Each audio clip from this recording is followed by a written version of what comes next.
안녕하세요. 파이낸셜 에드 코리아의 조나단입니다. 그동안 수없이 언급을 해드렸던 부분이긴 하지만 여전히 많은 부모님들께서 재정보조 신청을 하면 합격에 불이익이 있지 않을까 걱정을 하십니다. 부모님 입장에서 당연한 걱정일 수 있고 또 두 마리 토끼를 다 잡고 싶은 욕심이라고 해도 저 역시 같은 부모로서 그 마음이 이해가 됩니다. 하지만 이러한 문제로 제대로 된 선택을 하지 못해서 재정적인 문제로 자녀가 원하는 학교에 합격을 했음에도 그 학교에 보내지 못하는 상황이 발생되거나 또는 원하는 학교에 불합격된 이유를 또는 핑계를 재정보조 신청에서 찾는 상황이 발생되지 않도록 이 부분에 대해서 좀 더 정확히 정리를 해드리고자 합니다. 먼저 이 부분은 대학의 니드 어웨어 정책에 대한 정확한 이해가 선행되어야 합니다. 니드 블라인드 학교와 달리 니드 어웨어 학교는 재정보조를 신청한 내용이 어드미션 과정에서 반영이 된다는 것은 사실입니다. 하지만 그 정책을 왜 사용하는지를 좀 더 정확히 이해한다면 걱정하실 이유가 전혀 없다는 것을 알 수 있습니다. 대학마다 이에 대한 정의가 조금씩 다르게 표현되고 있습니다만 대표적으로 컬리지 보드에서 언급하고 있는 내용을 보면 재정보조를 신청하면 학생을 떨어뜨릴 거야 또는 불이익을 줄 거야 라는 의미가 아니라 학교의 재정 상태가 한정되어 있고 그 안에서 뽑힌 학생의 재정보조를 지원해 줘야 하는 상황이기 때문에 이 한정된 예산의 재정적 상황에 따라서 재정보조를 신청한 학생의 니드를 맞춰주기 어려울 경우 합격에 영향을 줄 수도 있다는 말입니다.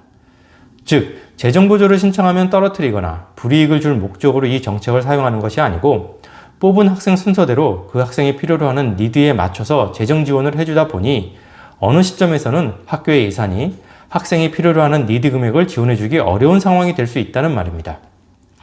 그래서 그런 상황이 발생되는 경우 학생이 필요로 하는 재정보조 금액에 따라서는 입학에 영향을 줄 수도 있다는 정도의 말이 되는 것입니다. 즉, 학교 입장에서는 적지 않은 시간과 비용을 들여서 정성껏 한 학생을 뽑는 것인데요. 학교가 재정상의 이유로 학생이 필요로 하는 니드를 다 채워주지 못하면 어차피 그 학생은 뽑혀도 우리 학교에 오지 못할 것이니 그런 상황에서는 굳이 그 학생을 뽑아 서로 시간과 비용을 낭비하지 않겠다라는 것입니다. 그래서 그와 같은 상황이 되면 재정보조 신청의 내용이 입시 결과에 영향을 줄 수도 있다는 내용을 명시한 것이 바로 니드 어웨어 정책입니다.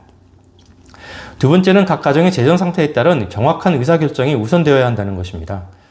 본인 가정이 자녀를 대학에 보낼 때 재정보조 없이 내가 다 부담하는데 문제가 없다고 생각되면 재정보조를 신청할 필요는 없습니다. 학교 입장에서도 뽑고 싶은 학생인데 돈마저 다 내고 오겠다고 하면 당연히 마다할 이유가 전혀 없기 때문입니다. 재정보조 신청은 재정보조 금액과 방식에 상관없이 어떠한 재정보조든 받아서 본인의 부담금을 최대한 줄여야 하는 가정일 때 재정보조 신청을 해야 하는 것입니다. 그래서 그 신청도 대충 신청하고 주는 대로 받는 것이 아니고 가능하면 본인 가정의 상황에서 최대한 많은 재정보조를 받을 수 있도록 잘 준비해서 신청해야 하는 것입니다. 그리고 여기에 자녀의 학업적, 비학업적 성과가 뒷받침을 해줘야 합니다. 즉, 자녀의 그 성과물들을 지원한 학교에서 높이 평가해줘서 그 학생을 꼭 뽑고 싶어야 하는 것이 가장 중요한데 그 이유는 학교에서 뽑고 싶은 학생이 아니면 재정보조의 기회조차 주지 않기 때문입니다. 따라서 자녀가 지원할 학교 리스트를 결정하는 데 있어서 그 학교의 재정보조 정책이 얼마나 본인 가정에게 유리한 학교인지를 살펴본과 동시에 학생의 학업적, 비학업적 성과를 어떤 학교에서 높게 평가해 줄지를 잘 가늠해서 결정하고 원서를 제출해야 합격과 함께 재정보조를 최대한 잘 받을 수 있는 결과를 기대할 수 있는 것입니다.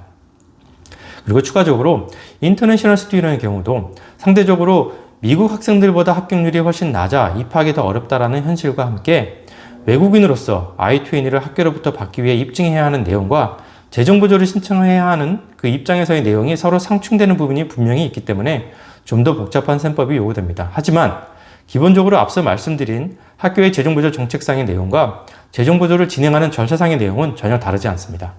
따라서 인터내셔널 스튜던의 경우도 학교에서 뽑고 싶은 학생이고 해당 학교의 재정보조 정책상 인터내셔널 스튜던에게 재정보조를 해주는 학교라면 얼마든지 재정보조 지원을 받으면서 학교를 다닐 수 있다는 점 꼭 기억하시기 바랍니다. 정리하면 아무리 좋은 학교에 합격을 한다고 해도 재정보조가 없이는 학교에 보낼 수 없는 가정이라면 재정보조 신청이 합격에 영향을 줄까 고민하는 것이 아무런 의미가 없습니다. 어차피 합격해도 보내지 못할 것이니까요.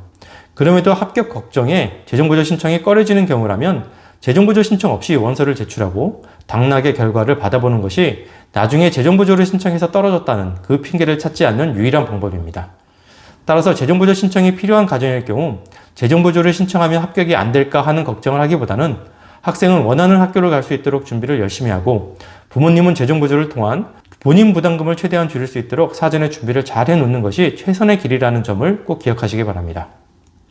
저희 파이낸셜 에이드 코리아는 각 학교별 재정보조 정책에 따라 각 가정의 재정 상태를 분석해서 학생이 진학하고자 하는 학교별로 어드미션 데이터와 함께 파이낸셜 에이드를 어떻게 받게 될지를 미리 분석해서 제공해드리고 있습니다. 따라서 저희 서비스를 10학년 이전에 신청하는 가정의 경우 재정적으로 본인 가정에서 준비하면 좋은 부분을 사전에 확인해서 준비할 수가 있고요. 자녀가 진학할 학교를 선정하는 과정에서 각 학교별로 분석해드리는 자료를 통해서 입학 가능성과 동시에 본인 가정에게 재정보조를 가장 유리하게 제공해 줄 수 있는 학교를 선별해서 학교 리스트를 만들고 원서를 넣을 수 있도록 도움을 받을 수 있습니다. 20여 년이 넘는 기간 동안 전 세계 한인 가정의 자녀들이 학비 부담 없이 안정적으로 학업을 마칠 수 있도록 도와드리고 있는 저희 파이낸셜 에이드 코리아의 도움이 필요하신 경우 언제든지 아래 공지된 저희 상담 신청 방법을 활용해서 문의를 주시기 바랍니다. 감사합니다.